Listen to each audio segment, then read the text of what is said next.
नमस्कार, मी सतीश आहे तुम्हा सर्वांचं स्वागत करतो. या आधीच्या व्हिडिओजमध्ये आपण बघितलं एस ब्लॉक एलिमेंटचे कंडेन्स इलेक्ट्रॉनिक कन्फिगरेशन कसे लिहायचे.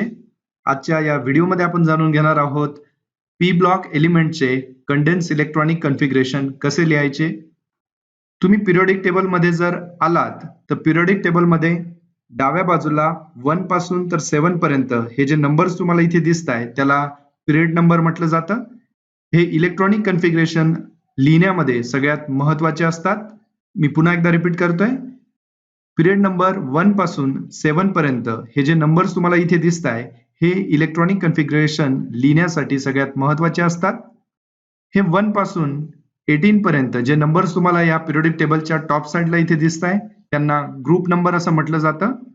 ओल्ड नॉमिनक्लेचर सिस्टीम मध्ये फर्स्ट ए पासून तर 8A पर्यंत ग्रुप होते. हा ए पार्ट झाला. त्यानंतर फर्स्ट बी पासून तर 8B पर्यंत हा सेकंड पार्ट या ठिकाणी असणार आहे.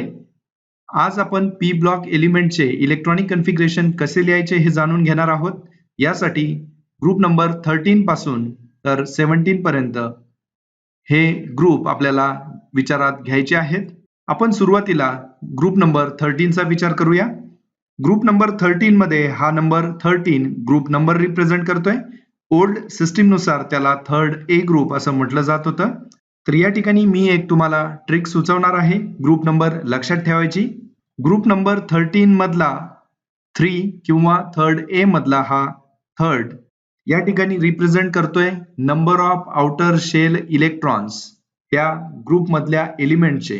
ग्रुप नंबर तुम्हाला लक्षात ठेवायचे असतील तर 13 मधला 3 आणि हा थर्ड ए इथे 3 लक्षात घ्यायचा आहे.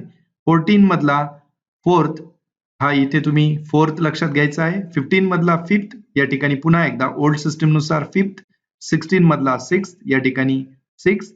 17 मधला सेवन्थ इथे सेवन्थ. ग्रुप नंबर तुम्ही असे लक्षात ठेवू शकतात. आपण जर आता सुरुवातीला बोरॉन ग्रुप कन्सिडर केला तर बोरॉन हा थर्ड ए ग्रुप मधला एलिमेंट आहे आणि थर्ड हा रिप्रेझेंट करतोय या ग्रुपमध्ये प्रेझेंट असलेले जेवढे एलिमेंट्स आहेत त्या एलिमेंटच्या आउटर शेल मध्ये. आउटर शेल याचा अर्थ सगळ्यात लास्ट शेल जे असेल त्या लास्ट शेल मध्ये असणाऱ्या इलेक्ट्रॉनची संख्या. मी पुन्हा एकदा रिपीट करतोय. इथे जर नंबर 3 आहे तर याचा अर्थ बोरॉन फॅमिलीच्या ग्रुपमध्ये जेवढे काही एलिमेंट्स आहे त्यांच्या आउटर शेल इलेक्ट्रॉनिक कन्फिगरेशन मध्ये 3 इलेक्ट्रॉन्स आहेत.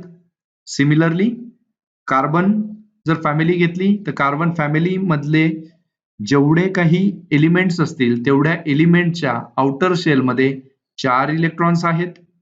त्यानंतर नायट्रोजन फॅमिली जर आपण कन्सिडर केली तर नायट्रोजन फॅमिलीच्या प्रत्येक एलिमेंट्सच्या आउटर शेल मध्ये 5 इलेक्ट्रॉन्स आहेत.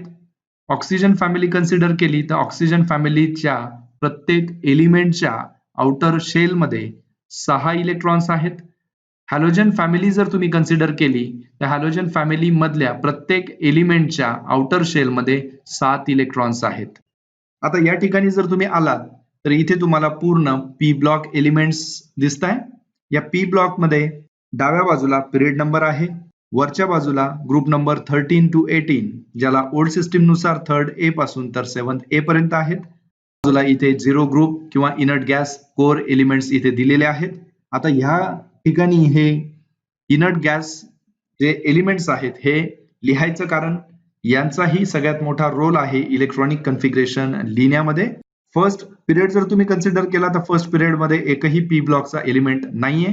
पी ब्लॉकची सुरुवात होते सेकंड पिरियड पासून तर 6th पिरियड पर्यंत.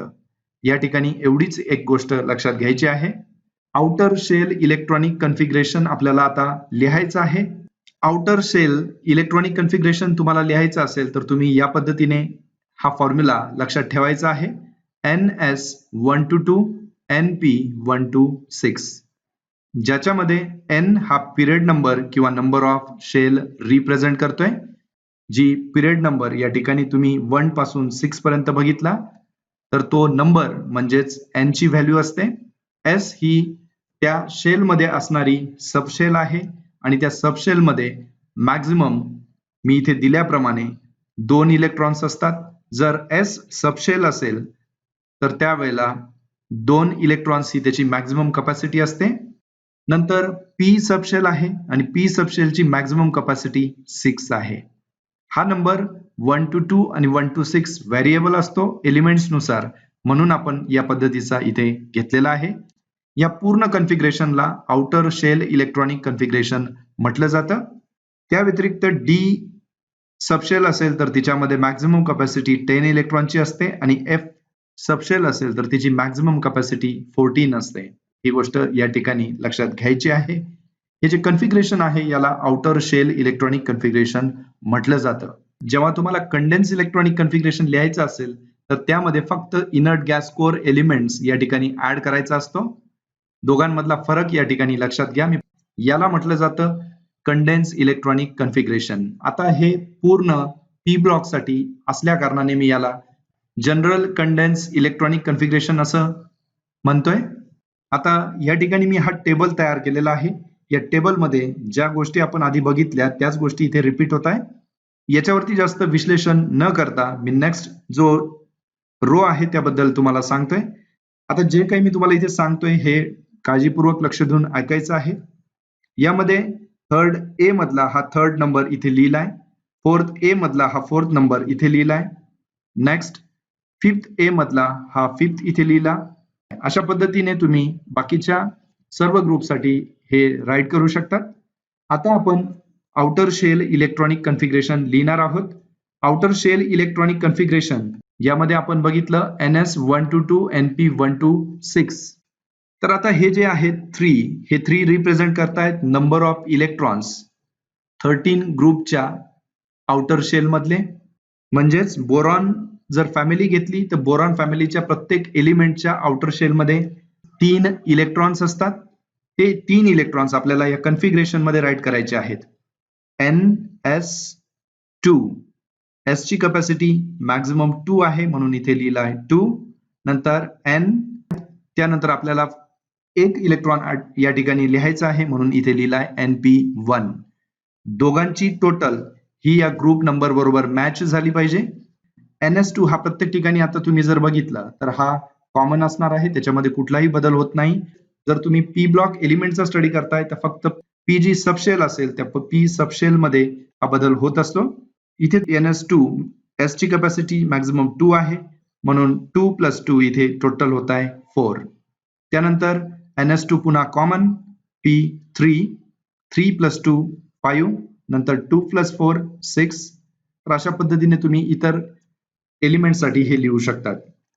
आता प्रत्येक ठिकाणी जर तुम्ही बघितलं तर number of outer shell electrons तर 3 4 5 6 7 8 एकेका डिजिटने वाढत गेले. सिमिलरली पी सबशेल मधले जे नंबर ऑफ इलेक्ट्रॉन्स आहेत ते देखील या ठिकाणी वाढत गेले. इथे 1 होता, नंतर 2 3 4 5 6. अशा पद्धतीने general outer shell electronic configuration या ठिकाणी लिहिलेले आहेत. त्यानंतर नेक्स्ट आपल्याला आता लिहायचे आहेत कंडेन्स इलेक्ट्रॉनिक कॉन्फिगरेशन. पी ब्लॉकची जी सुरुवात आहे पिरियड नंबर 2 पासून होते तर 6 नंबर पर्यंत.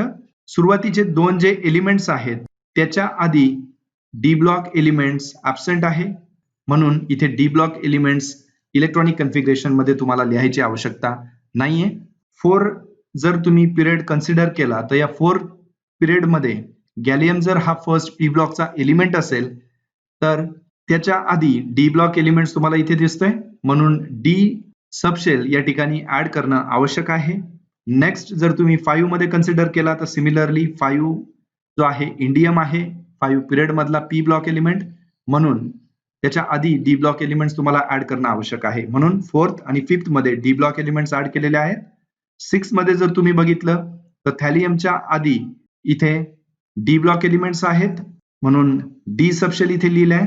त्यानंतर एफ ब्लॉक एलिमेंट्स आहेत म्हणून एफ सबशेल या ठिकाणी लिहिलेली आहे. त्यानंतर आउटर शेल जे आहे जिलाच व्हॅलेन्स शेल म्हटलं जातं त्याचं जे इलेक्ट्रॉनिक कॉन्फिगरेशन आपण जे लिहिलेलं आहे त्याच पद्धतीने इथे लिहायचं आहे NS2 NP1 to 6. तर हे सगळ्यांसाठी कॉमन असणार आहे. बदल फक्त तुम्हाला जिथे डी सबशेल ऍड करायचे असतील तर त्याच्यामध्ये हा फॉर्म्युला यूज करायचा आहे. इथे जर तुमची व्हॅल्यू n असेल तर डी सबशेल साठी तुम्ही n-1 घ्यायचं आहे. पुन्हा एकदा या ठिकाणी डी सबशेल साठी n-1, या ठिकाणी डी साठी n-1 घ्यायचं आहे आणि एफ साठी n-2 घ्यायचं आहे. इलेक्ट्रॉनिक कन्फिगरेशन मध्ये ह्या गोष्टी सगळ्यात महत्वाच्या आहेत. आता आपल्याला लिहायचं आहे कंडेन्स इलेक्ट्रॉनिक कन्फिगरेशन. कोणत्याही एलिमेंटचं जर तुम्हाला कंडेन्स इलेक्ट्रॉनिक कन्फिगरेशन लिहायचं असेल तर सर्वात आधी तुम्हाला लिहावा लागतो त्या एलिमेंटच्या आधी येणारा inert gas core element. For example आपण पिरियड नंबर सेकंड जर घेतला तर पिरियड नंबर सेकंड मध्ये बोरॉन हा पी ब्लॉक एलिमेंट आहे. तर बोरॉनचं इलेक्ट्रॉनिक कन्फिगरेशन तुम्हाला जर लिहायचं असेल तर बोरॉनच्या आधी हेलियम हा इनर्ट गॅस कोर एलिमेंट आहे म्हणून हेलियम या ठिकाणी मी लिहिलेला आहे. त्यानंतर जनरल इलेक्ट्रॉनिक कन्फिगरेशन आपण जे आउटर शेलचं आहे ते जसंच्या तसं आहे. एन ची व्हॅल्यू या ठिकाणी तुम्हाला बोरॉन ज्या पिरियड नंबर मध्ये असेल ती व्हॅल्यू या ठिकाणी घ्यायची आहे. इथे नंबर 2 आहे म्हणून इथे तुम्ही लिहायचं आहे 2s2. आता 2s2 इथे लिहिल्यानंतर नेक्स्ट आहे आता टोटल आउटर शेल इलेक्ट्रॉन जे आहेत बोरॉन फॅमिलीमध्ये ते आहेत 3. 2 हे एस ब्लॉक मध्ये तुम्ही लिहिले, राहिला 1 तर तो तुम्ही लिहायचा आहे पी च्या सबशेल मध्ये. म्हणजेच इलेक्ट्रॉनिक कन्फिगरेशन होईल हेलियम 2s2 2p1. हे जे इलेक्ट्रॉनिक कन्फिगरेशन होईल हे इलेक्ट्रॉनिक कन्फिगरेशन बोरॉनचं होणार आहे. जर तुम्ही कार्बनकडे गेलात तर कार्बनसाठी तुम्हाला सिमिलर इलेक्ट्रॉनिक कन्फिगरेशन लिहायचं आहे, फक्त त्याच्यामध्ये एक इलेक्ट्रॉन हा पी सबशेल मध्ये तुम्हाला ऍड करावा लागेल. म्हणजेच हेलियम 2s2 2p2 इथे लिहावं लागेल. जसं तुम्ही कार्बनसाठी लिहिला त्याच पद्धतीने नेक्स्ट एक इलेक्ट्रॉन तुम्हाला प्रत्येक वेळेला या सबशेल मध्ये ऍड करायचं आहे. जेव्हा तुम्ही पिरियड मधले एलिमेंट्स चे कन्फिगरेशन लिहित असतात त्यावेळेला जर तुम्ही नंबर ऑफ पिरियड चेंज केला, म्हणजेच मला जर गॅलियमचं जर इलेक्ट्रॉनिक कन्फिगरेशन लिहायचं असेल तर गॅलियमचं इलेक्ट्रॉनिक कन्फिगरेशन लिहिण्यासाठी सुरुवातीला मी गॅलियम कोणत्या पिरियड मध्ये आहे तो बघणार आहे. तो नंबर n आहे. n ची व्हॅल्यू या ठिकाणी 4 असणार आहे. 4 मध्ये जर तुम्ही आलात तर 4 मध्ये मला इलेक्ट्रॉनिक कन्फिगरेशन लिहिण्यासाठी हा फॉर्म्युला इथला यूज करायचा आहे. यामध्ये आता गॅलियमच्या आधी आर्गॉन आहे म्हणून मी आर्गॉन आधी लिहिणार. ते झाल्यानंतर आता तुम्हाला हे कन्फिगरेशन लिहायचे आहेत. n ची व्हॅल्यू या ठिकाणी 4 आहे म्हणून 4s2 4p. इथे आता गॅलियम हा थर्ड ए मध्ये आहे म्हणजे number of outer shell electrons 3 आहेत. 2 आपण इथे लिहिले, राहिला 1 तो या ठिकाणी लिहायचा आहे. आउटर शेल इलेक्ट्रॉनिक कन्फिगरेशन होईल 4s2 4p1. हे इलेक्ट्रॉनिक कन्फिगरेशन लिहिल्यानंतर आता 4 मधून तुम्हाला 1 मायनस करायचं आहे आणि इथे लिहायचं आहे 3d. जे तुम्ही डी सबशेल लिहिताय किंवा एफ सबशेल लिहिताय त्या कम्प्लिटली फील्ड लिहायच्या आहेत. इथे ही गोष्ट या ठिकाणी लक्षात घ्यायची आहे. मी पुन्हा एकदा रिपीट करतोय. डी ज्या सबशेल तुम्ही लिहाल त्याची मॅक्झिमम कपॅसिटी जेवढी असेल तेवढ्या नंबरचे इलेक्ट्रॉन्स या ठिकाणी ऍड करायचे आहेत. हे ऍड केल्यानंतर पूर्णपणे इलेक्ट्रॉनिक कन्फिगरेशन गॅलियम साठी जे तयार होणार असेल ते असणार आहे 3d10 4s2 4p1. तर अशा पद्धतीने तुम्ही इलेक्ट्रॉनिक कन्फिगरेशन हे प्रत्येकाचे लिहू शकतात. धन्यवाद.